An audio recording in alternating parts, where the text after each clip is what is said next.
Alien women's strength was unmatched, but the human showed his stamina. Unexpected arrival. The emergency beacon's crimson glow painted Marcus Chen's face as his survey pod spiraled through Nexra Prime's amber atmosphere.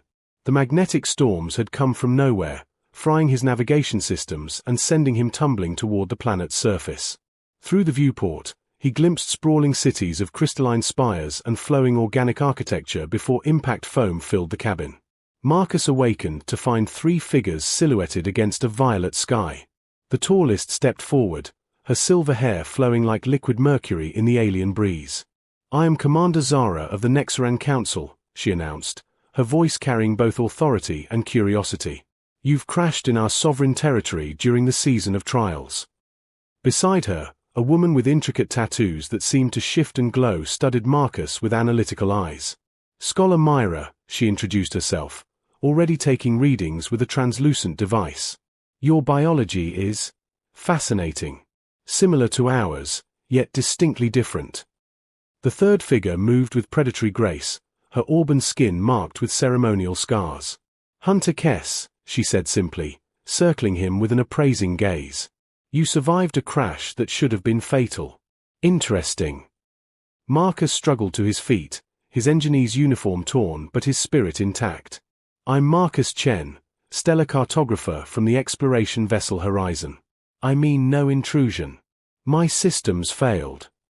"The storms test all who arrive," Zara interrupted, though her tone had softened slightly. "By our laws, any outsider who lands during the season must undergo the trials of unity. It's how we determine if strangers are worthy of trust, or if they pose a threat." Myra stepped closer, her scientific curiosity evident. "The trials haven't been attempted by an off-worlder in generations.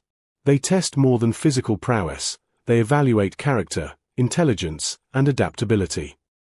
"And if I refuse?" Marcus asked, though he suspected the answer. Kess smiled, revealing a hint of challenge in her expression. "Then you remain our guest indefinitely. But something tells me you're not the type to back down from a challenge." Marcus looked between the 3 leaders, each radiating a different kind of power and intrigue. The rational part of his mind calculated odds and scenarios, but another part, one he rarely acknowledged, felt drawn to accept. "When do we begin?" Zara's lips curved into the first genuine smile he'd seen. "Tomorrow at dawn. Tonight, you rest and prepare. The trials will demand everything you have to offer." As they escorted him toward the city, Marcus couldn't shake the feeling that his crash landing might not have been entirely accidental, and that these trials would test far more than his mere survival skills. The test of elements. Dawn broke over Nexra Prime in waves of golden light that danced across the crystalline structures. Marcus stood in the center of an ancient arena, its walls inscribed with symbols that seemed to pulse with life.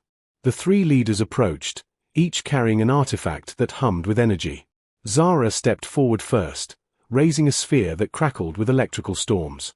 "My trial tests your ability to remain centered when chaos surrounds you," she explained, her eyes meeting his with unexpected intensity. "The storm chamber will assault your senses, but the key isn't to fight it, it's to find peace within it." The chamber materialized around Marcus, winds howling with supernatural force. Lightning arced inches from his skin, and the air itself seemed to press against him. But as he closed his eyes, remembering his meditation training, he felt Zara's presence somehow guiding him. "That's it," her voice whispered through the chaos. "Don't resist. Flow with it." When he emerged 20 minutes later, Zara's hand briefly touched his shoulder, her approval evident in that small gesture. Myra's trial came next, a labyrinth of shifting puzzles that required both logic and intuition. "Intelligence isn't just knowledge," she said, walking beside him as holographic challenges materialized. "It's the ability to see connections others miss." As Marcus worked through each puzzle, Myra found herself drawn closer, ostensibly to observe but increasingly to admire his unique approach. When he solved a particularly complex equation by combining Earth mathematics with Nexaran symbols he'd observed, her delighted laugh was genuinely warm. "Remarkable," she breathed, her hand brushing his as she adjusted a hologram. Kess led him into the bioluminescent jungle as twilight approached. "My trial is simple," she said, her movements fluid as water. Survive until midnight. Track me, and you pass. She vanished into the foliage, but this wasn't mere hunting, it became an intimate dance of predator and prey. Marcus followed subtle signs, learning her patterns, while she tested his adaptability. When he finally found her by a moonlit pool, she was waiting with an approving smile. You didn't just track me, Kes observed, moving closer. You learned me. Few have managed that. The space between them charged with unspoken tension as she traced a small cut on his cheek from a thorny plant. You're full of surprises, Marcus Chen. As the three women reconvened to discuss his performance, Marcus noticed their glances lingering, their formal distance beginning to fade. The trials were changing something between them all. Beyond strength. The next morning brought an unexpected development. Instead of more trials, the three leaders arrived at Marcus's quarters together, their formal robes replaced with more casual attire that somehow made them more approachable, more real. The traditional trials are complete, Zara announced, though her tone suggested something more. But we've decided on an additional test, one of collaboration rather than competition. Myra pulled up a holographic display showing a failing atmospheric processor on the planet's northern continent. This station maintains the climate for millions. It's been malfunctioning for weeks, and our technicians are baffled. Perhaps your Earth engineering combined with our knowledge could find a solution. The journey to the station took them through Nexra's countryside in a small transport, the formal barriers gradually dissolving. Zara piloted while sharing stories of her rise to leadership, the weight of responsibility evident in quieter moments. Sometimes I wonder what it would be like to just explore, she admitted, glancing at Marcus.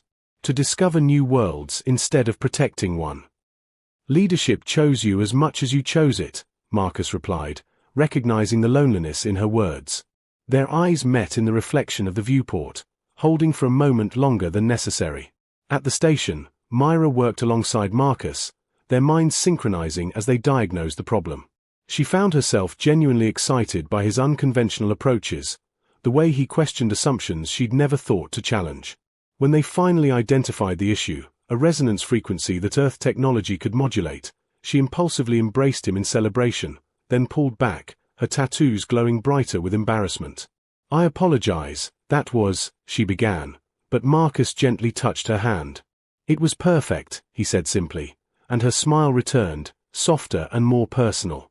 While repairs were underway, Kes led Marcus to a grove where the planet's native creatures gathered. You've proven yourself in trials, she said, sitting beside him on a fallen log, their shoulders touching. But do you understand what you've really done? You've shown us that strength comes in forms we never considered. A luminous creature, like a cross between a butterfly and light itself, landed on Marcus's outstretched hand. Kes watched with fascination. They only approach those with peaceful hearts, she explained, her voice dropping to a whisper. In all my years as a hunter, I've learned that the greatest strength is knowing when not to fight. As sunset approached and the processor hummed back to life, the four stood together, watching the sky clear. The professional distance had evaporated entirely, replaced by something deeper, more complex, and infinitely more interesting. Moonlight revelations. The successful repair called for celebration. That evening, the three leaders brought Marcus to the Celestial Gardens, a breathtaking space where bioluminescent flora created a natural symphony of light. Tables floated on anti-gravity fields, laden with Nexaran delicacies, while soft music emanated from the living trees themselves. This place is reserved for our most honored moments, Zara explained, having changed into a flowing dress that sparkled like starlight. She poured him a drink that shimmered with colors he couldn't name. Your success today saved countless lives. But more than that. She paused, vulnerability flickering across her features. You've reminded us that isolation isn't strength. As the evening deepened, the formal celebration gave way to intimate conversation. Myra led Marcus to a grove where mathematical equations grew naturally in the bark patterns. My people think I'm too focused on logic, she confided, her tattoos dimming to a soft glow. But you've shown me that logic and intuition can dance together. She traced one of the equations with her finger, and Marcus placed his hand over hers, completing the pattern together.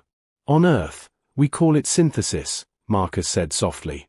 taking two different things and creating something greater. Myra turned to face him fully, her eyes searching his. Is that what's happening here?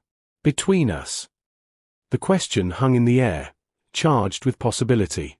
When he didn't pull away, she leaned closer, her forehead briefly touching his in a gesture that, she whispered, was deeply intimate in their culture. Kes found them later, drawing both to a secluded pool where two moons cast silver reflections. My people believe in the honesty of night, she said, removing her boots to wade into the shallow water. Under darkness, we shed our daylight pretenses. She looked at Marcus with an intensity that made his breath catch. You've passed every test, but you've also done something none of us expected. You've made us question our isolation. Zara joined them, having shed her commander's facade entirely. 300 years we've led alone, she admitted, the moonlight softening her features. 3 women, bound by duty, never allowing ourselves to. She trailed off, but her meaning was clear. Marcus stood in the center of their triangle, feeling the pull of each connection. On Earth, we have a saying about bridges between worlds, he began, his voice gentle. Sometimes the strongest bridges are built not from stone or steel, but from understanding and... He hesitated, then continued boldly, from affection. The night air seemed to shimmer with tension and possibility. Zara was the first to move, taking his hand and pulling him into a dance as music drifted from the trees. As they moved together, Myra and Kes joined, creating a complex pattern where each person flowed seamlessly with the others. It was choreography and chaos, structure and spontaneity. As the dance ended, they found themselves close, breathing the same air, boundaries dissolved. Zara's fingers traced the line of Marcus's jaw while Myra's hand rested on his chest, feeling his heartbeat. Kes stood behind him, her presence a comforting warmth. Stay, Zara whispered, and it wasn't clear if she meant for the night or forever. New alliances. Dawn arrived too soon, bringing with it the weight of decision. Marcus stood on the balcony of the guest quarters, watching the 3 suns of Nexra Prime rise in sequence. His ship had been repaired, his mission technically complete. He could leave, return to Earth with his star charts and stories. But the previous night had fundamentally changed something within him. Zara arrived first, still in her informal attire, her usual commanding presence softened by uncertainty. The council has met, she began, then stopped. No, forget the council. I need to speak as just Zara. She moved closer, her hands finding his. Last night, I felt something I'd forgotten was possible, connection without the burden of command. If you leave, I understand. But if you stay... You could bridge our worlds, Myra finished, appearing with a datapad she quickly set aside. Not just politically or scientifically, but personally. Marcus, I've run every calculation, every probability matrix, and they all say you should go. But my heart... She placed her hand over her chest. My heart has different mathematics. Kes entered silently, as was her way, carrying something wrapped in ceremonial cloth. The hunt is over, she said simply. What we found was unexpected. She unwrapped the object, a crystalline device that pulsed with warm light. This is a heartstone. We give them only to those we wish to find their way back to us. Always. Marcus looked at each of them, seeing not the powerful leaders who had tested him, but 3 remarkable women who had opened their world and hearts to him. My mission was to chart new systems, he said slowly. But I've discovered something more valuable than any star map. He took the heartstone from Kes, feeling its warmth pulse in sync with his heartbeat. Earth needs to know about Nexra Prime, and Nexra needs connections beyond its borders. What if I didn't choose between staying or leaving? What if I became the bridge? Zara's eyes lit up with possibility.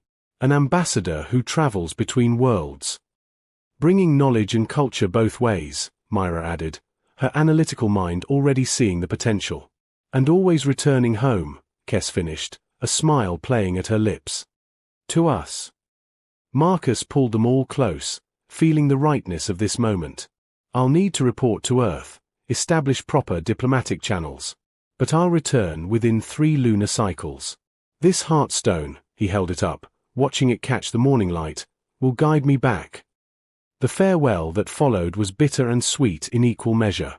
Each woman shared a private moment with Marcus. Zara gave him command codes that would always grant him safe passage. Myra transferred years of scientific data that would revolutionize Earth's understanding of the cosmos. And Kes taught him a hunter's wayfinding song that, she promised, would always lead him home. As his repaired ship lifted off, Marcus looked back at the three figures standing together, no longer isolated in their power but united in something new. The Heartstone pulsed against his chest, a constant reminder that some crashes lead not to endings, but to extraordinary beginnings. 3 months later, when his ship descended through Nexra's atmosphere again, this time with official diplomatic status and a small team of cultural ambassadors, the three leaders were waiting. But this time, their smiles held no reservation, only welcome and the promise of adventures yet to come. The trials had ended, but the real journey between hearts and worlds had just begun. The end.